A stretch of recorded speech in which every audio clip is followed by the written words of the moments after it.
Irmãs e irmãos em Cristo, boa noite a todos.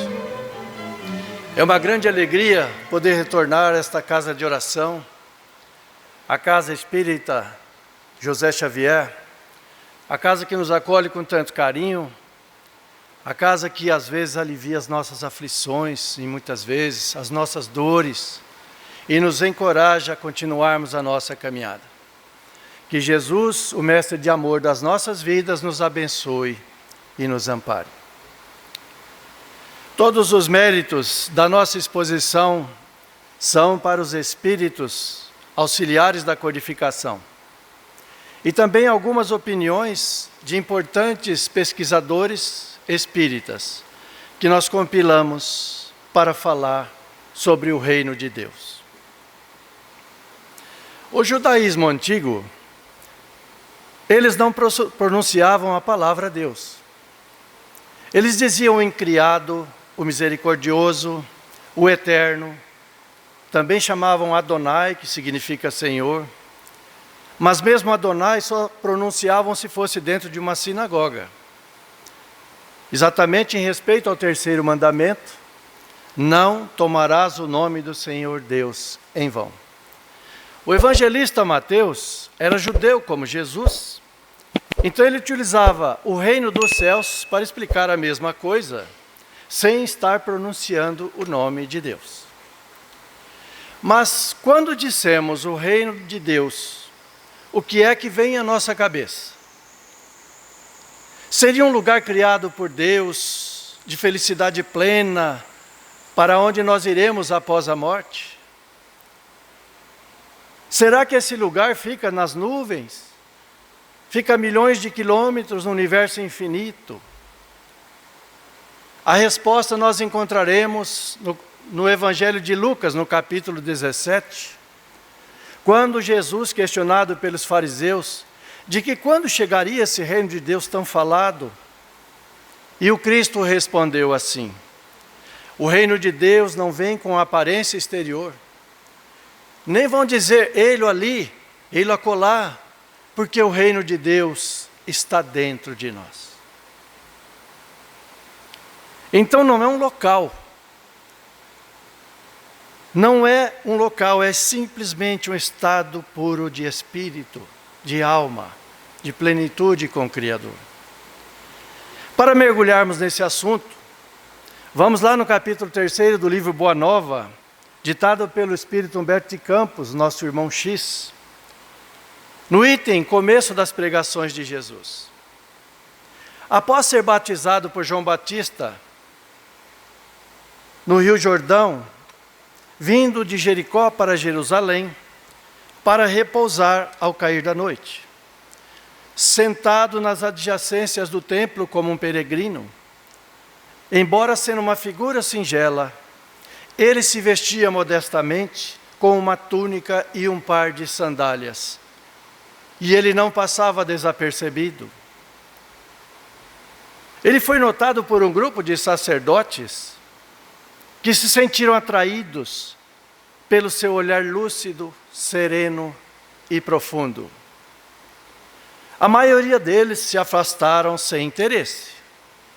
Mas Hanã, ou Anás, que é mais conhecido por nós, que era sogro de Caifás, que seria o juiz inclemente da condenação de Jesus, aproximou-se do Cristo com um olhar de superioridade e perguntou: Galileu, o que fazes na cidade?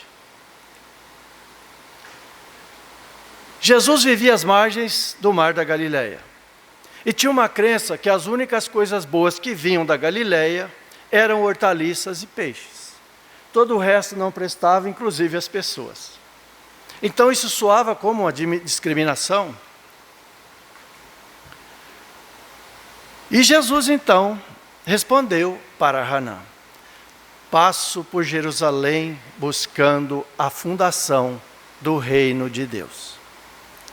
Impressionado com a resposta, Hanã replicou: o que você acha seria isso? Como pensas nisso se és pobre, Galileu, filho de um carpinteiro? O que é o reino de Deus para você? E a resposta de Jesus é o que vai nortear a nossa exposição da noite. E ele respondeu assim: este reino é a obra divina no coração dos homens. O reino de Deus é a obra divina no coração dos homens. Hanã deu uma gargalhada de desprezo e retrucou: obra divina em tuas mãos? Acaso algum príncipe ilustre lhe hipotecou poderes? Com que acreditas contar com tal empreitada difícil?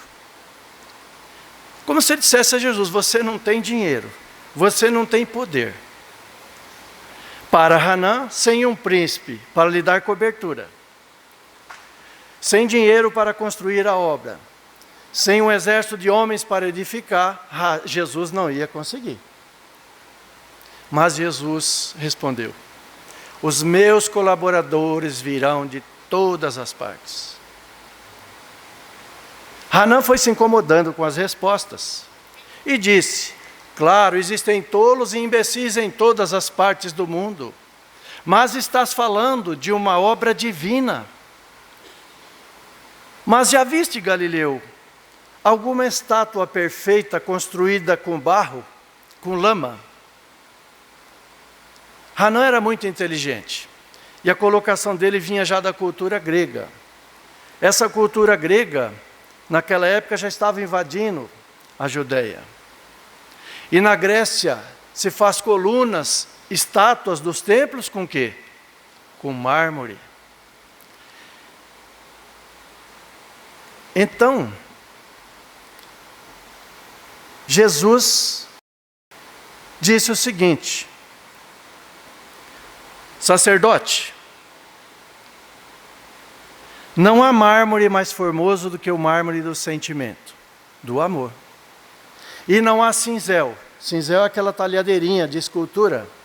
Não há cinzel superior ao da boa vontade sincera. O que nós precisamos para crescer espiritualmente? Amor e boa vontade.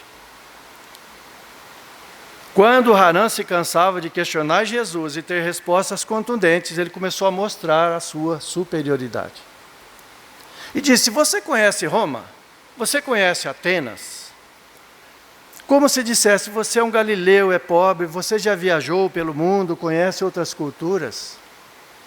E o Cristo lhe respondeu: eu conheço o amor e a verdade. Aí Hanã, sem paciência, fez a última pergunta para Jesus: você conhece os códigos do Império Romano? Conhece as leis do templo? E o Cristo lhe respondeu: eu conheço a vontade de meu Pai que está no céu. Aí ele não aguentou, Hanã saiu contrariado e foi embora. Os judeus não entenderam a missão do Cristo. Eles acreditavam que o Messias viria, os libertaria do jugo romano, que ele fundasse o reino de Deus e governasse para eles aqui na terra. Os judeus então, e Jesus Cristo, veio a este mundo de sofrimento e de dores, não para levar os nossos pecados com ele, mas para nos ensinar a nos libertar das aflições através da reforma íntima, edificando em nós o reino de Deus, um reino de paz, um reino de amor. Então, várias filosofias, várias religiões nos falam da chegada de uma nova fase do nosso planeta. Era de Aquário, dos cristãos esotéricos, era de luz. O judaísmo nos fala de Olam Hazé e de Olam Rabá. Jesus encarnou no povo judeu, ele era judeu. E a teologia judaica nos diz que o período de perturbação da terra é até o final do Olam Hazé, que combina muito bem com o que nós conhecemos de mundo de expiações e provas. Um tempo em que nós temos saúde, mas logo nos adoecemos. Um tempo em que nós ficamos felizes, logo nos entristecemos. Então não é novidade para muitas doutrinas a chegada de um mundo novo. Mas só a doutrina espírita nos fala dessa fase de adaptação, que é a transição planetária. Vamos juntar tudo isso. Jesus disse no diálogo com Hanan que o reino de Deus é no coração do homem. Kardec nos informa que nós estamos no mundo de expiações e provas.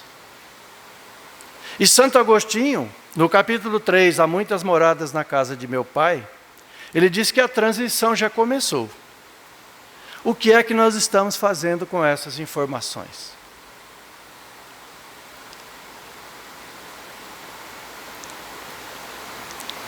Onde é que nós podemos estar falhando, analisando essas colocações? Principalmente por sermos espíritas. Porque nós temos o conhecimento de tudo isso. Então, sabendo que o nosso planeta está em fase de regeneração, que o reino de Deus é no coração do homem, onde é o meu erro? É esperar esse mundo de regeneração vir de fora para dentro, quando na verdade ele é de dentro para fora. Então eu pergunto, de que vai adiantar o planeta se regenerar, se o meu coração não acompanhar esse processo? Nada. Nada. De que vai adiantar o planeta se regenerar se o meu coração ainda continua com mágoa, com ódio, com inveja, com julgamentos? Esse é o nosso erro. Estamos olhando o calendário correndo e esperando esse mundo de regeneração chegar. Se o meu coração não acompanhar esse processo, de nada vai adiantar.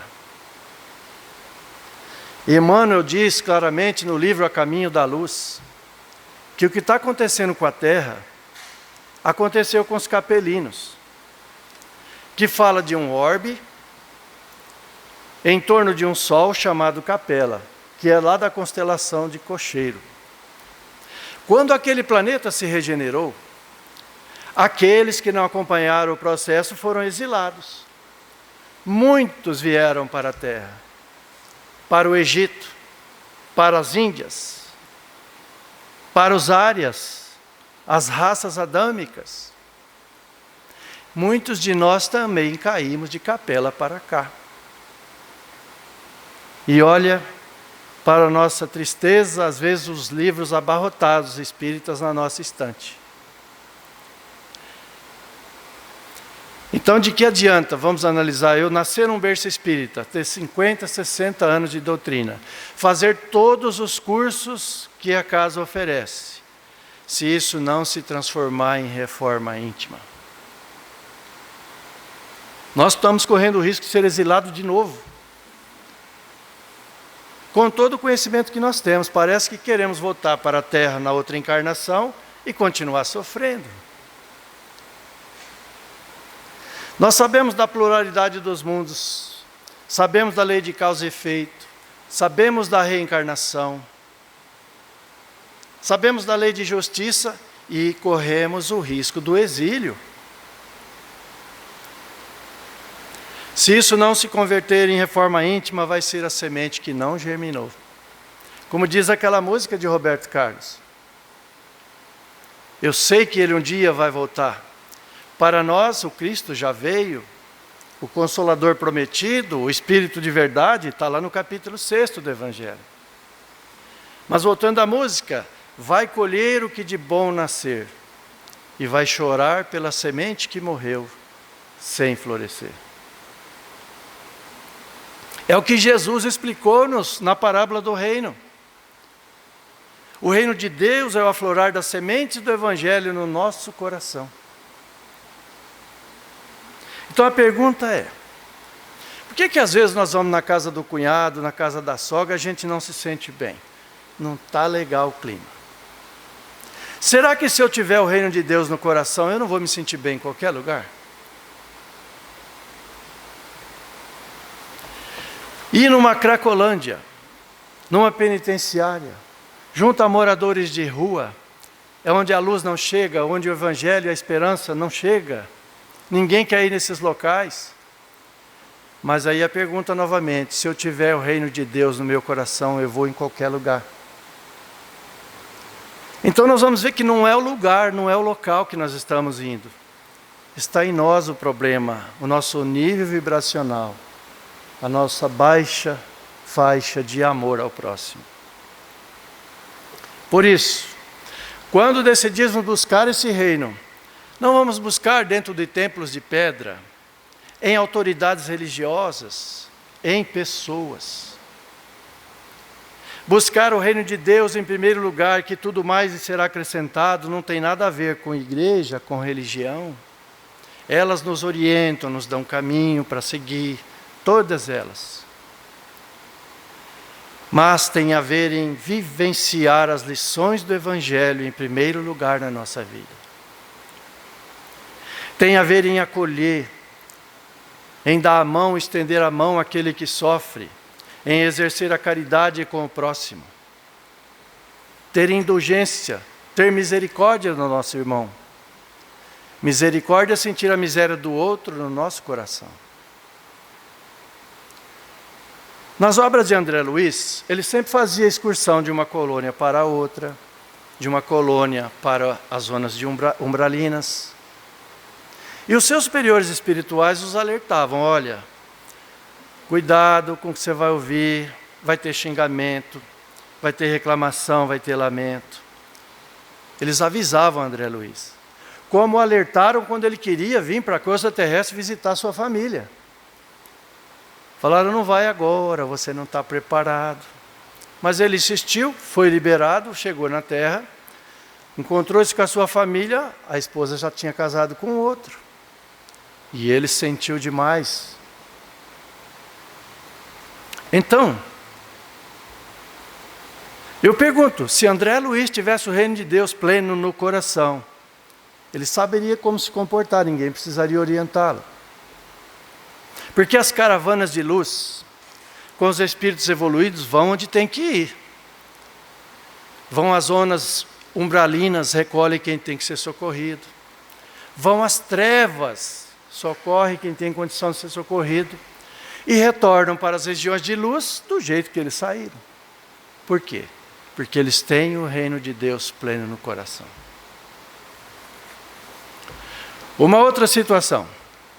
Livro Sexo e Destino, de André Luiz, psicografia do Chico, fala de Pedro Neves, espírito, muito inteligente, trabalhava no nosso lar por 40 anos. Eu não sou digno de desatar as suas sandálias. Mas na hora que a coisa apertou, ele entrou em colapso. A sua filha, Beatriz, encarnada, estava doente com câncer terminal. E o genro traindo a sua filha. Um belo dia, com a permissão dos superiores espirituais, ele foi autorizado, saiu da colônia espiritual Nosso Lar, veio para a crosta terrestre e começou a vagar pela cidade do Rio de Janeiro atrás do seu genro. Quando ele entrou numa boate, Pedro Neves, espírito, entrou atrás. Quando ele se abraçou lá com a moça de programa, Pedro Neves foi para cima dele, a socos e pontapés, como uma fera desacorrentada, emitindo dardos de energias poderosas negativas para derrubá-lo. Vejam, 40 anos de trabalho na colônia Nosso Lar. Eu pergunto, ele tinha o reino de Deus no coração? Tinha, mas nunca tinha sido colocado à prova. Se ele tivesse plenamente, ele poderia envolver o seu genro no amor. E intuí-lo na sua consciência, olha, não fica aqui não. Não faz isso, vai para casa, tua esposa está lá morrendo. Vamos embora comigo. Ele resolveria com amor a situação. Então nós sabemos das categorias dos mundos habitados. Mundos primitivos, mundo de expiações e provas ao qual nós estamos, mundos de regeneração, mundos felizes, celestes e divinos. Eu pergunto, embora estejamos vivendo no mundo de expiações e provas, será que o meu coração está aqui? As minhas atitudes estão aqui? Será que aqui na Terra tem espíritos cujo coração tem a animalidade de mundos primitivos? Tá sim, ó. Dá uma ligada nos telejornais. Mais da metade do tempo é falando de assalto, de assassinato, de guerra, de violência. Então por que eles estão aqui nesse mundo nosso? Porque algum progresso eles tiveram lá nos mundos primitivos, pelo menos podem ter evoluído intelectualmente, mas moralmente não. Então vieram ter essa chancezinha aqui conosco. Pois bem, são aqueles que dizem: quem me afrontar vai morrer. Se você não der meu celular, eu vou atirar em você. O caso dos ditadores, dos estupradores, dos homens-bomba, são espíritos cujo mundo sentimental ainda é primitivo. O reino de Deus está longe deles. Então, qual a característica dos espíritos que aqui habitam? Nos rebelamos, nos entristecemos quando as provas que nós pedimos ou que nos foram impostas nos desapontam, nos contrariam. E o que a gente faz com essas situações? Cruzo o braço e fico procurando um culpado. A minha depressão é por causa do meu marido, ou por causa da minha esposa. A minha situação está assim por causa dos meus filhos. Nenhuma atitude nós tomamos para mudar a situação. É típico deste orbe que nós habitamos. Uma outra pergunta: mas será que aqui, nesse mundo de expiações e provas, tem espíritos que já se sentem, se comportam como se já estivessem no mundo de regeneração? Sim, tem sim. Aqui nessa sala tem alguns. Eu estou fora, com toda certeza. Aqui tem alguns. Mas Aristeu, quem são essas pessoas? São aquelas criaturas que a gente vê, a gente já quer abraçar. Tem uma luz enorme, uma paz interior muito grande. A gente quer pegar na mão, quer ouvir uma palavra. Pessoas que são plenas, serenas, nem a morte os abala. Já vivem e se comportam no mundo de regeneração aqui entre nós, graças a Deus. Então a diferença deles para nós é que lá eles vão ter dificuldade, nós teremos também, mas não cruzam os braços, não reclamam e vão atrás de consertar as coisas. Mesmo com toda dificuldade, aqueles espíritos ainda arrumam tempo para ajudar os outros. Isso já está no capítulo 6 do Cristo Consolador. Já fala para nós praticarmos isso. Como? Está lá no advento do Espírito Verdade. Em verdade eu vos digo que aqueles que carregam seus fardos, os aflitos, os sofredores, e ainda assim assistem, ajudam os irmãos sofredores, estes são meus bem-amados. Onde o mais desnudo dentre vós aqui encarnados poderá ser do outro lado da vida o mais resplandecente espírito. Perdão. André Luiz também nos diz que se eu tiver uma semana de conhecimento do Evangelho, eu já sei como me comportar. E eu acho que aqui tem muita gente com muito tempo de Evangelho, não tem? Então a casa até pode ter caído para alguns de nós. Então o nosso problema não é teoria, essa gente tem. O problema é a prática, e é aí que está o conflito. A solução está aqui na cabeça, na consciência, mas não está no coração ainda. Paulo de Tarso fala isso nas suas cartas. O bem que eu quero, eu ainda não consigo fazer. Mas o mal que eu não quero, este eu ainda faço. E ele fala também em outra carta sobre o homem novo e o homem velho. Quem são eles? Sabem quem é o Aristeu velho?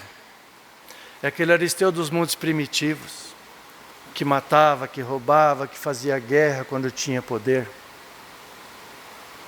E quem é o Aristeu novo? Jesus, que vergonha.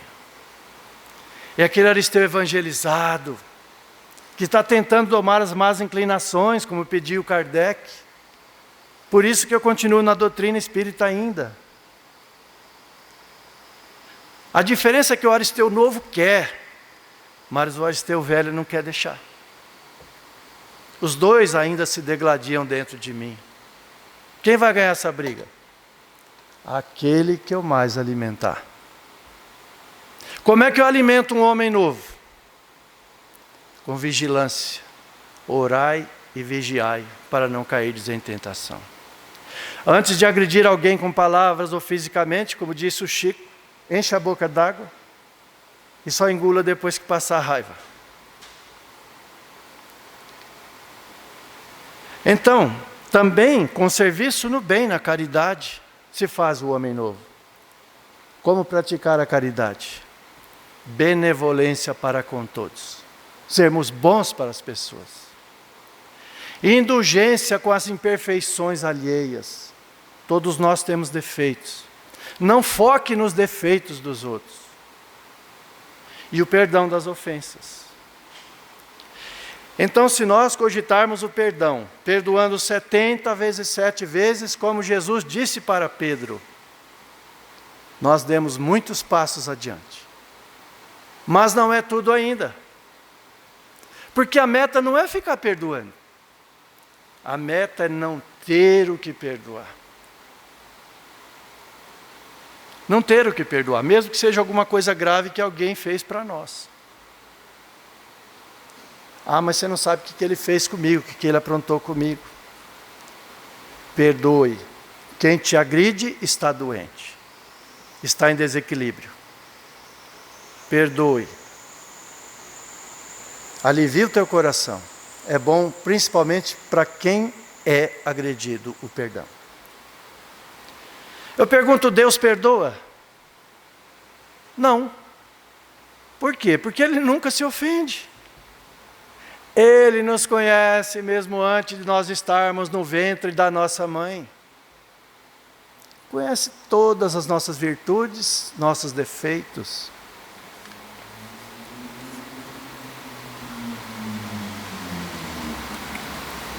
Partindo para a segunda e última partezinha.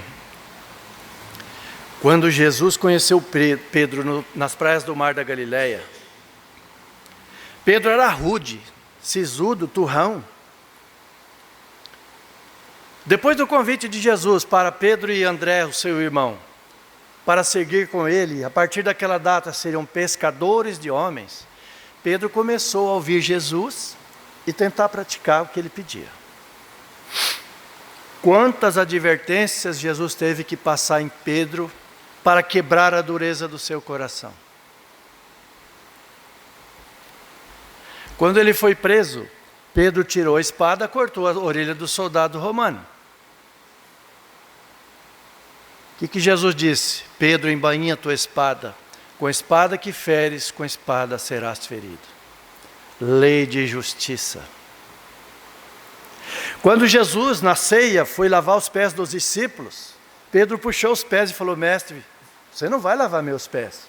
Eu não sou digno disto. Mas Jesus disse a Pedro, se eu não lavar os seus pés, você não tem parte comigo.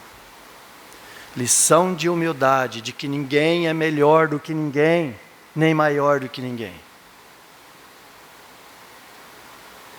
E quando o Cristo perguntou para Pedro por 3 vezes, Pedro, tu me amas?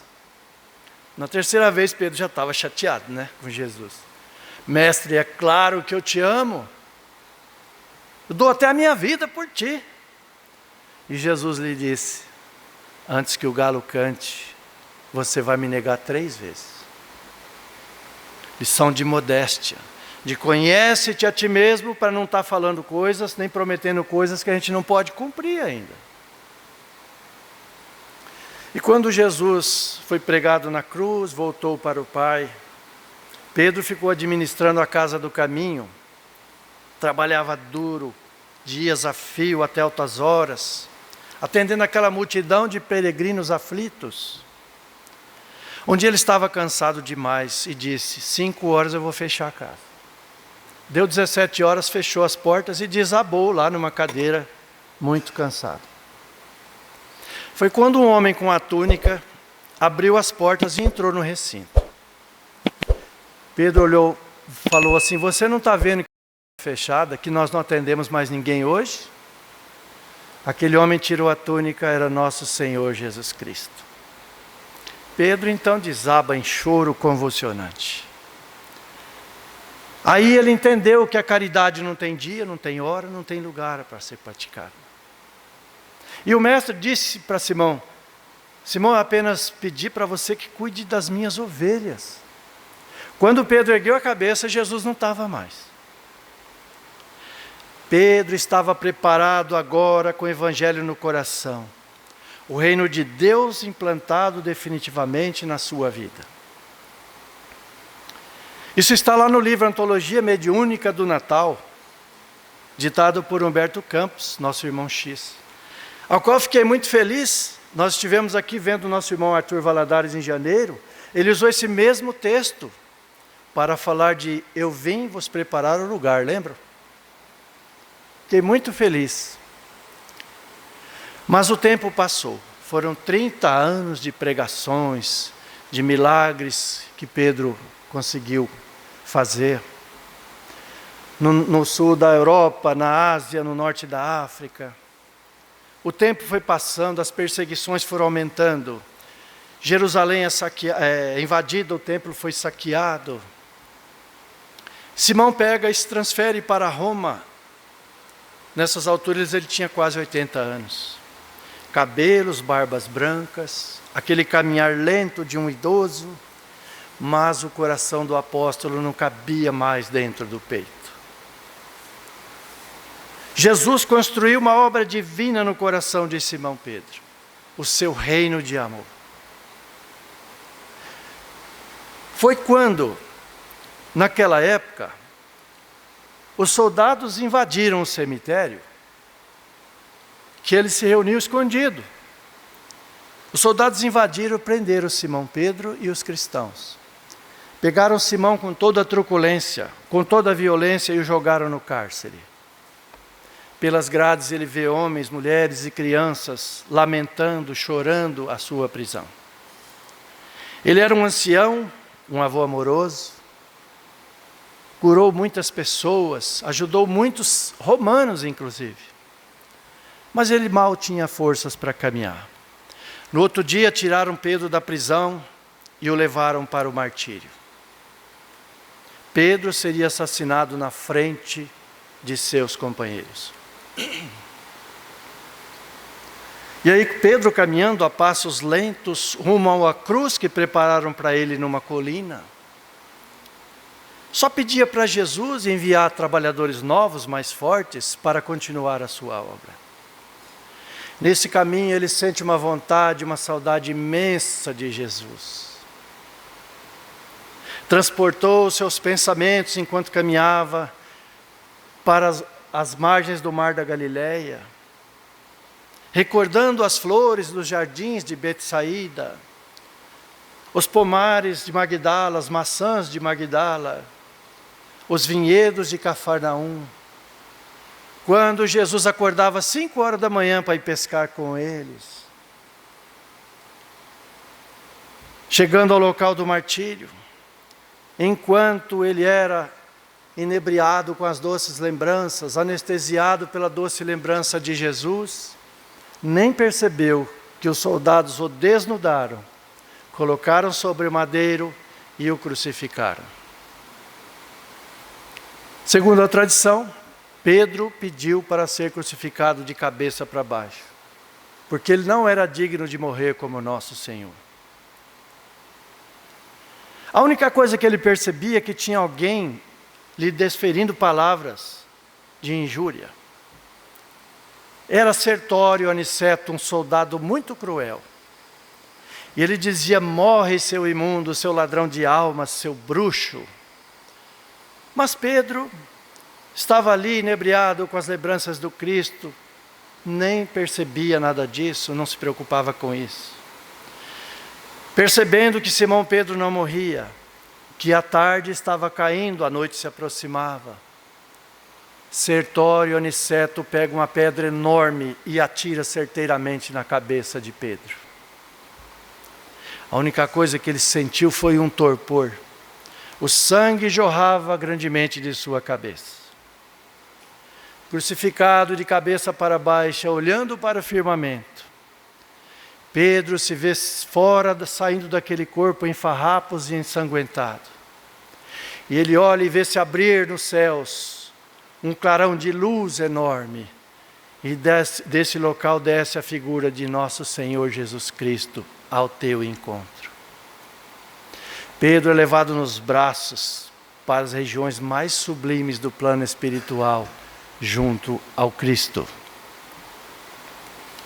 Lá Simão Pedro pôde descansar, se embriagar com as belezas e as maravilhas do plano espiritual. Pôde rever os amigos de outrora. Passado algumas semanas espirituais, que nós sabemos que o tempo no plano espiritual é diferente do tempo de encarnado. Jesus chega e diz a Pedro: está na hora de eu partir. Ora, Simão ficou assustado. Se um dia nós vamos chegar de estar com Jesus e ele falar que está na hora de eu partir, a gente vai falar: ué, o que é isso? Cheguei aqui com muitas encarnações e agora o Senhor está indo embora? Aí Pedro questionou a Jesus: mestre, para onde vais? Jesus falou: vou a uma região de sombras. Mas Pedro, calma, descansa o quanto quiseres. Tranquilo, curte essa maravilha que eu construí para você, Pedro. Mas no meu caso, enquanto tiver um gemido na terra, eu não posso descansar. Enquanto estiver um choro, um lamento na terra, eu não posso, não me é lícito descansar, Pedro. Simão Pedro então se levanta todo animado e disse a Jesus: eu também não descansarei, Senhor. Os dois se abraçam e vão para a terra. Voltam em Roma, no cemitério da Via Ápia, na frente do túmulo de Simão Pedro, onde ele estava sepultado. Ao chegar, ele vê muitos cristãos entoando os cânticos natalinos, era próximo do Natal. Mesmo correndo o risco de serem presos e mortos naquele dia. Confiantes na vida eterna do Espírito, cantavam alegremente as glórias a Deus, ao Criador, confiantes na vida após a morte. Como aqueles cristãos que foram colocados na arena de Roma. Pedro então alegre abraça-se a eles e começa a cantar com os cristãos, em espírito, claro. Quando Simão está lá cantando alegremente, Jesus diz a Pedro: Simão, Simão, alguém te procura. Simão Pedro olhou, era Sertório Aniceto, aquele soldado cruel que atiraram-lhe a pedra na sua cabeça. Ele se convertera ao cristianismo, se arrependera dos desmandos dos seus atos criminosos. Estava ali na frente do túmulo de Pedro, rogando a ele que curasse o seu filho quase morto nos seus braços. Simão então impõe-lhe as mãos e dá-lhe o passe espiritual curativo, e o filho de Sertório Aniceto se cura. Aquele soldado convertido se enche de alegria, ele chora de emoção. Ele sabia que o cristão verdadeiro retribui sempre o mal com o bem. E ele volta para casa feliz, dizendo glória a Deus nas alturas e paz aos homens de boa vontade na terra. Encerrando, para Sertório Aniceto, começava ali a implantação do reino de Deus em seu coração. Para Simão Pedro, o trabalho continuava. Como para Jesus também continua para sempre. Então vou deixar aqui o convite amoroso do Cristo para cada um de nós. Implantar o reino de Deus no nosso coração. Até o ponto de um dia nós vermos o nosso irmão no dia a dia e ele olhar para o nosso semblante e ver o semblante de nosso Senhor Jesus em nós. Muito obrigado pela atenção de vocês, muita paz, que Deus os abençoe.